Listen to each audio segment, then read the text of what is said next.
To the point special में आपका स्वागत है। आज का विषय है संसद में विधि निर्माण की प्रक्रिया। हमारे वीडियो अंग्रेजी में देखने के लिए फॉलो करें हमारा ही दूसरा यूट्यूब चैनल दृष्टि IAS इंग्लिश। सबसे पहले परिचय देखते हैं।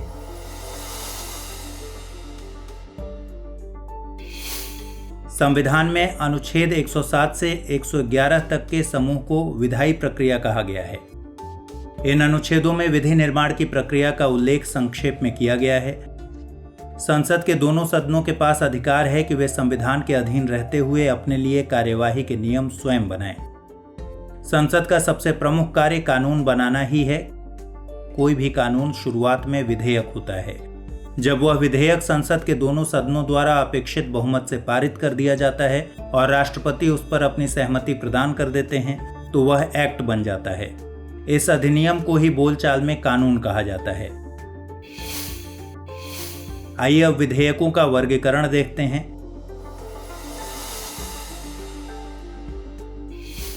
विधि निर्माण की प्रक्रिया के अनुसार भारतीय संसद में पेश किए जाने वाले विधेयकों को 4 वर्गों में बांटा जा सकता है।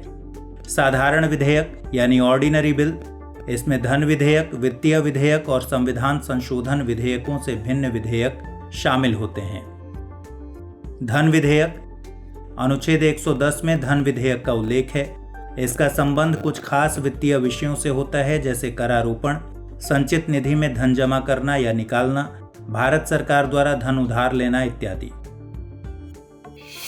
वित्तीय विधेयक या फाइनेंशियल बिल, जिन विधेयकों का संबंध वित्त से जुड़े विषयों से होता है वो वित्तीय विधेयक कहलाते हैं, जैसे सरकार का राजस्व या व्यय से जुड़े विषय। वित्तीय विधेयक 2 प्रकार के होते हैं। इनका उल्लेख अनुच्छेद 117 में है।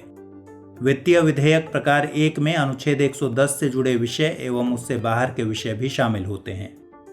वित्तीय विधेयक प्रकार 2 के विधेयकों में भारत की संचित निधि पर भारित खर्चों से जुड़े उपबंध होते हैं, लेकिन अनुच्छेद 110 से संबंधित विषय शामिल नहीं होते।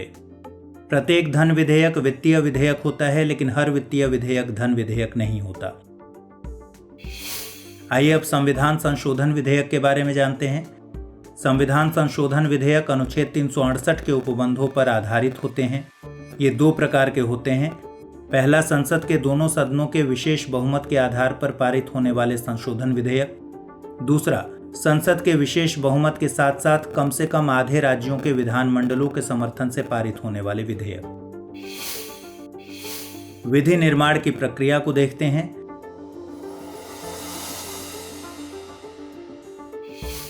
साधारण विधेयक कानून बनने से पूर्व निम्नलिखित चरणों से गुजरता है।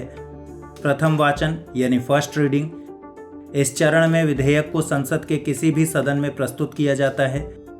यदि विधेयक सरकारी है तो किसी मंत्री द्वारा और यदि प्राइवेट है तो किसी अन्य सांसद द्वारा प्रस्तुत किया जाता है। विधेयक को प्रस्तुत करने वाला सदस्य सदन को विधेयक का शीर्षक तथा उसका मुख्य उद्देश्य बताता है। सामान्यतः विधेयक पर कोई चर्चा नहीं होती, सिर्फ सदन की अनुमति प्राप्त की जाती है। सदन की अनुमति मिलने के बाद विधेयक को गैजेट में प्रकाशित किया जाता है। द्वितीय वाचन यानी सेकंड रीडिंग। इसके अंतर्गत विधेयक के सभी बिंदुओं पर विस्तृत विचार विमर्श होता है। यह चर्चा 3 चरणों में पूरी होती है। साधारण बहस की प्रक्रिया।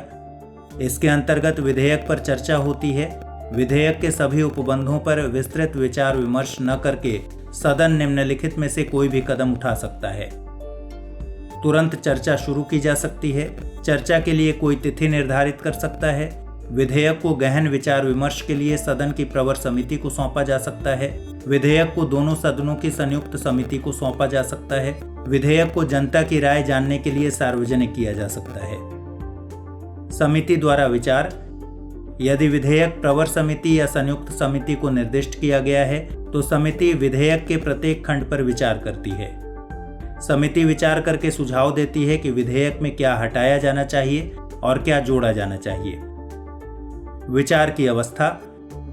समिति द्वारा रिपोर्ट प्रस्तुत किए जाने के बाद विधेयक का प्रभारी सांसद यानी वह सदस्य जिसने विधेयक पेश किया था सदन में विधेयक पर विचार करने के लिए प्रस्ताव रखता है। इसके बाद विधेयक के प्रत्येक उपबंध पर चर्चा और मतदान की प्रक्रिया शुरू होती है।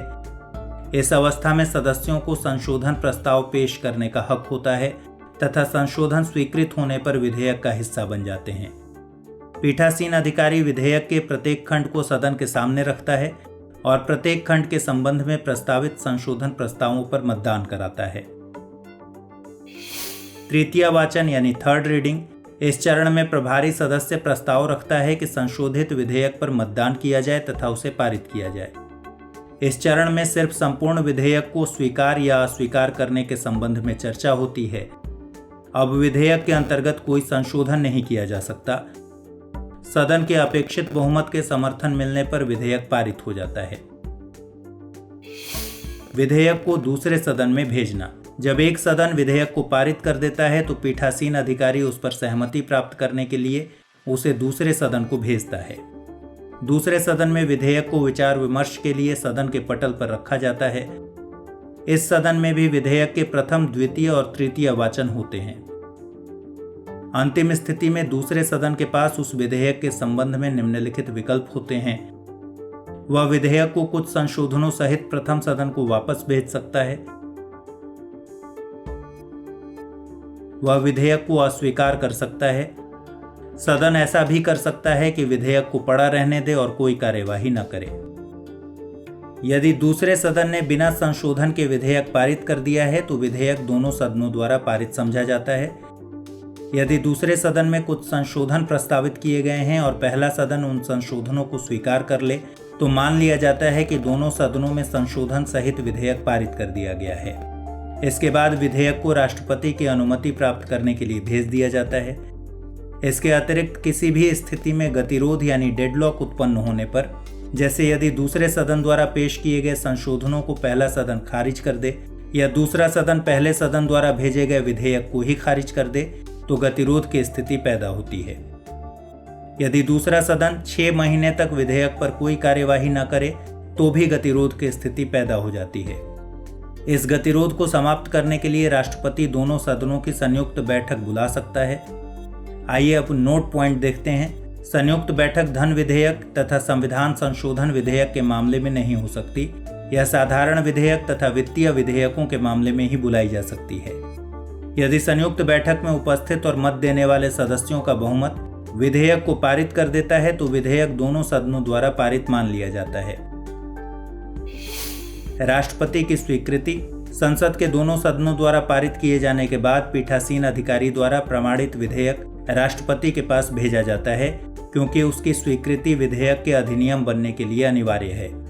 अनुच्छेद 111 के तहत राष्ट्रपति के पास ऐसे विधेयक के संबंध में 3 विकल्प होते हैं। वह विधेयक को स्वीकार कर सकता है, उसकी स्वीकृति मिलने पर विधेयक अधिनियम बन जाता है।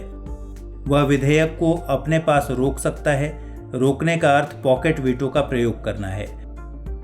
यदि राष्ट्रपति विधेयक के उपबंधों से संतुष्ट नहीं है तो वह उसमें संशोधन के सुझाव दे सकता है तथा उसे संसद के दोनों सदनों को पुनर्विचार के लिए लौटा सकता है। यदि दोनों सदन राष्ट्रपति के सुझावों को स्वीकार या अस्वीकार करते हुए विधेयक को पुनः राष्ट्रपति की अनुमति के लिए भेजते हैं तो राष्ट्रपति उस पर अनुमति देने के लिए बाध्य होता है।